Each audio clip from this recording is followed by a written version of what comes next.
ஐநார் நாகேந்திரன் உங்களோட எல்லாம் பேசிட்டு இருக்காங்க. ஆனா அண்ணாமலை வந்து டிடிவிலையும் அவரு எங்களோட பேசிட்டு தான் இருக்காரு. அவர் தனியா பேசுறாரு.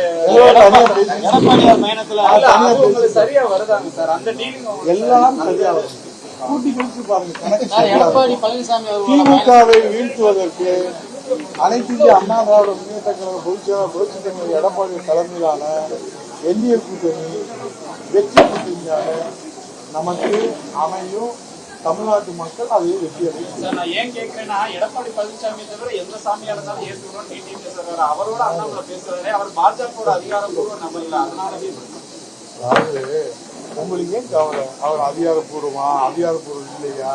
அவருக்கு பதவி இருக்கா, பதவி இல்லையா? அவர் பேச்ச கேட்பாங்களா, கேட்க மாட்டாங்களா?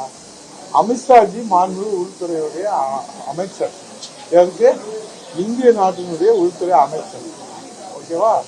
இப்ப இந்தியா முழுவதும் மாண்புமிகு பாரத பிரதமருடைய எண்ணங்களை செயல் வடிவமாக்கக்கூடிய பொறுப்பையும் கடமையும் தன்மையும் கொண்டு அனைத்து மாநிலங்களுக்கு நேரடியாக சென்று வெற்றி உறுதியம் பகிர்ந்து அங்கே வெற்றியை உறுதி செய்கிறார்கள்.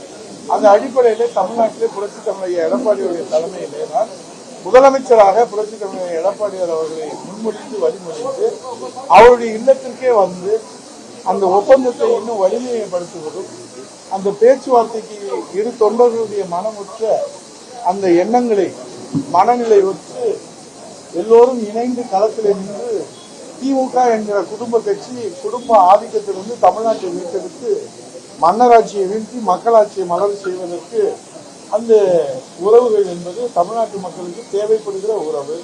இபிஎஸ் கூட்டத்துல வந்து டிவிக்கு கொடியெல்லாம் வர்றாங்க, போஸ்டர்லாம் வந்து எடப்பாடிக்கு தொண்டர்களுடைய எண்ணங்கள், தொண்டர்களுடைய மனநிலை, தமிழ்நாட்டு மக்களுடைய மனநிலையினுடைய பிரதிபலிப்பு தான் அந்த காட்சிகளாக நமக்கு புரிகிறது. நன்றி, வணக்கம்.